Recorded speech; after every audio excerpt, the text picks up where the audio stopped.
Hey, what's going on, guys? Welcome back to another edition of Lisa Renee TV. So, if you have not yet subscribed to the channel, please make sure to hit the subscribe button before you leave today. And make sure to share the video on all your social media networks and thumbs up the video if you like what you see. I do appreciate that, of course. Okay, so welcome back, guys. I'm so happy to be back in front of the camera. It's always a pleasure to sit before you and chat with you a little bit. Okay, so let's get right into the video. So, today's topic, I think I may have touched on this topic before in the past, but I wanted to come back and just maybe talk about it a little bit more because I have been noticing this issue on social media a whole lot. Like a lot of women are talking about it. A lot of us are experiencing this. It's so common today, so prevalent. A lot of you are, or a lot, should I say, a lot of us are going through the issue of feeling lonely in our single seasons. Because a lot of us, have this desire, a very strong desire to be married and have a family. And of course, I have that desire myself. And we're really experiencing that at an all-time high nowadays. And the feeling of loneliness is just, it's like it's rippling through the lives of all of us. And I'll see a lot of women talk about it on social media, because on social media, like on Facebook, there's a whole lot of different inspirational messages from different people who post up different things, and you read them, and you see like below it there's a bunch, like a slew of comments, and so there's a dialogue going on, and sometimes I'll join the dialogue too. I may like a comment, or I'll join in, or whatever. Or sometimes I'll just read them.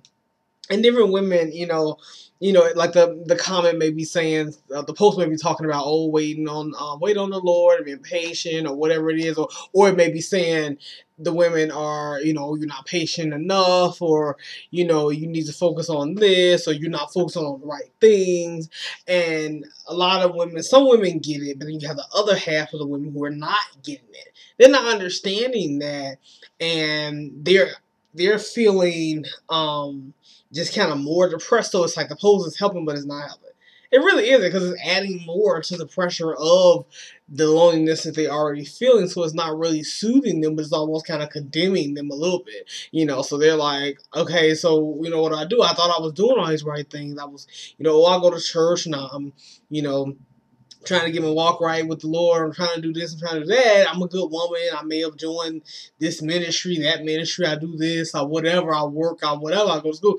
But what else am I supposed to be doing? Like, it's not really helping them, And one woman, I was reading a post yesterday, kind of struck me, because her comment was, she said, posts like this, it's like it's kind of helping, but it's not, because it just it leaves me with a feeling of not good enough. And that really got me, because I know that feeling all too well of what it feels like to feel like you're not good enough, and I was like, wow, that's really powerful, because I think it's really horrible, and of course it's not the person who posted it. It's not their intention to make anybody feel that way, but that's what the woman took from it. That was her, what she got from it. It just left her feeling like she wasn't good enough. And it's like you never want to feel, and I never want any of you all feeling that not good enough in God's eyes, or that He's deeming you as not good enough, and I know what that feeling feels like feeling not good enough in general, but then also not feeling good enough in His eyes. Like, you wonder how He's looking at you, or you wondering, like, are you doing enough? And it's like, it's funny, because like it really goes beyond, like, just works alone.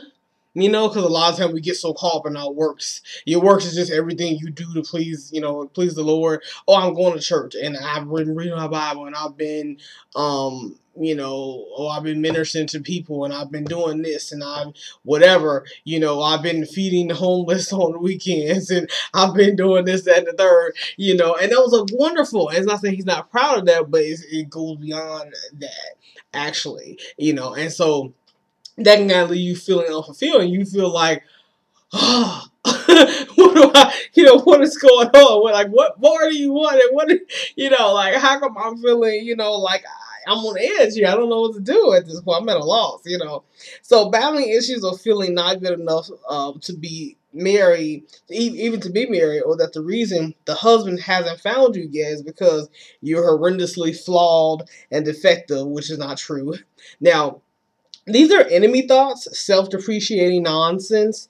So basically, if he, meaning the enemy, if he can get you to focus on yourself, your low self-esteem, you're feeling lonely, why your man isn't here, yeah, how long you've been waiting, you successfully taking your eyes off of God, and your heart and mind may turn from him because now you end up blaming him for all what's wrong in your life instead of running to him, pouring into him, and allowing him to pour into you like he already wants to do anyway. So actually your feeling of am I not good enough is exact opposite of how he sees you, because it says, it says in the Bible, my thoughts of you that I think towards you are good. So he thinks of you in a good way. So always remember that in the back of your mind. He always thinks toward you in a positive, wonderful way. So he can't be thinking, as far as not good enough. That doesn't match up with what his word says. So you already can identify that voice in your head of saying you're not good enough.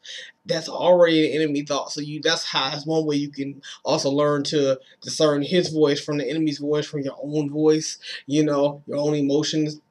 What if you trying to figure out who's talking to me here? Yeah, that's not God's voice. God is not saying, I haven't sent you your husband yet. You haven't found anybody yet because you're not good enough to find anybody, and you're never going to find anybody, and that's why. No, that's not what's going on here at all. Okay, that's not what's going on here at all. So don't believe that for 1 second. I had to deal with that myself. So it's not the issue of you're not good enough, you're not pretty enough. You need to slim down a little bit. You need to get thicker or whatever. You need to do more work. You need to join 10,000 more ministries. It's not about that. And really that's an enemy trick, because if the enemy can get you to focus on that thought of maybe I'm not good enough, or I'm really lonely, I feel so lonely and I'm so tired of being lonely, what will happen is you start to sink into that. If you don't go back to God with it, you start to sink into that, and he may send a counterfeit to you, and you may end up kind of maybe having some sort of affair with this guy that's not your husband. Clearly you messing around with him, so he's a distraction. So any kind of distraction gets you to take your eyes off of God. What happens when you take your eyes off of him? You get off the path that he has on you, has laid out for you, that he's put you on. You get distracted, you get deterred, and you take a detour. It's not saying you won't ever get back to the right place, but it'll take a little bit longer.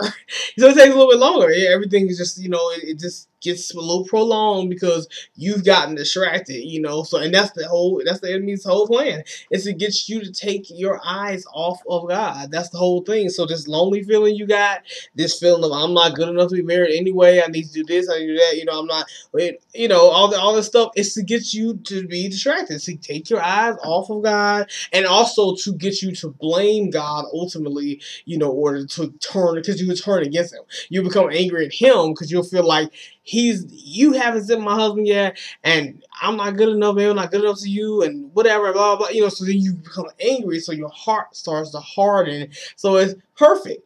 Perfect plan. So they get you, and when your heart hardens, you might start doing stuff you used to do. Old sin that you had stopped doing, you might start going back to old habits. That's perfect. That way, you're not focused on your purpose.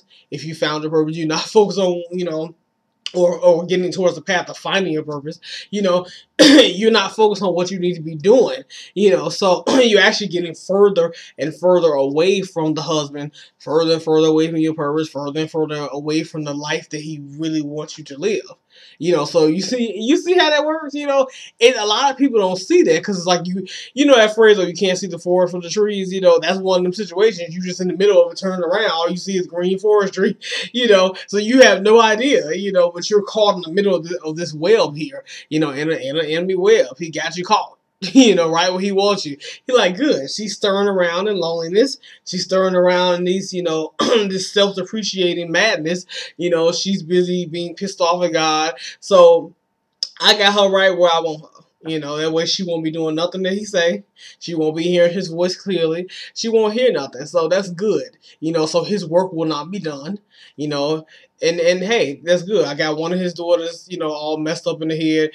So let's see if I can get another one to not focus, not pay attention. So, as you go along and you get further in your walk, you will learn to identify when that's happening to you. So, like, when that happens to me now, I'll stew for a second, and I'll be feeling kind of funky, and then I know something just comes to me, and I know what I gotta do. I'm like, okay, I gotta talk to you, Lord. We gotta talk. We gotta chat. I know, like, my off day coming up, or even, even before my off day, if I got some time for work or something, I'll make some time to sit down and just talk to the Lord, start praying, because I know what this is. I know what's going on. So it's really, just about recognizing what it is, and really the whole key is go back to God instead of running away. No, go back to him, because he really wants to comfort you, and he's there for you. He's never left you. A lot of times people think I'm lonely. He left me. I'm not, he's not here for me anymore. No, you're never alone. Like, he's got your back, he's here for you. There's a reason why he has you in this state of, okay, loneliness, meaning you don't have a mate, He's working on you for your mate. He's trying to get you ready so that you'll be suitable for your mate. That's the only reason why. But there are things he may need you to do, but you really won't be able to hear his voice. You won't be able to know what those things are, because you'll be too distracted in the fact that I'm waiting and I'm lonely and I'm pissed. It's like, no, like, we don't want you there. We want you to be happy and enjoy your life. So, yeah, it's just about, not falling in that little enemy trap. It can be hard. It happens to all of us. But just know that, no, he's never left you at all. He's right there by you. And there are a couple of Bible verses I'll read to you, just to remind you of, when you find yourself going through that. So the first one is John 14:18. I will not leave you as orphans. I will come to you. The second one is 2 Timothy 4:16 through 17. No one stood by me the first time I defended myself. All deserted me. But the Lord stayed with me and gave me strength. And the last one is Isaiah 43, 1 through 5. Do not be afraid. I will save you. I have called you by name. You are mine. When you pass through deep waters, I will be with you. Your troubles will not overwhelm you. When you pass through fire, you will not be burned. The hard trials that come will not hurt you. For I am the Lord, your God, because you are precious to me, and because I love you and give you honor. Do not be afraid. I am with you. So, just remember that, you can use those verses. There's actually a site I will post below. There's like 7 different verses to use when you are feeling down or feeling lonely. 7 different Bible verses you can go to kind of get some comfort from. But yeah, just remember, go back to God. And this is my little theory of loneliness. I look at loneliness as nothing but just an invitation for the Lord, just to spend some time with you. That's just his way of saying, like, I miss you. It's like, for you it feels bad, like loneliness, it feels horrible, right? We hate being lonely. It don't feel right, but it's just him, like, tugging at your heart, saying, like, come to me. It's like him sending a text message like, can we spend some time together? Like, I just want to talk to you, So look at it like that, So that's a positive way to look at it, so that it doesn't seem so icky. So, yeah. But that's all I have for you all today. I just wanted to come in and encourage you. I just noticed that issue has been so prevalent. It's like an epidemic, And I'm like, I just had to say something, because it's just a lot of it going on. I've been reading this nothing but posts of just women saying the same things, about how they've been feeling, So, yeah. Anyway, I hope you guys enjoyed the video. Please make sure to share the video on all your social media networks. You can always drop me a comment below. I love reading your comments. And make sure to thumbs up the video. And subscribe if you haven't already. All right, you guys enjoy the rest of your day. Bye and be blessed.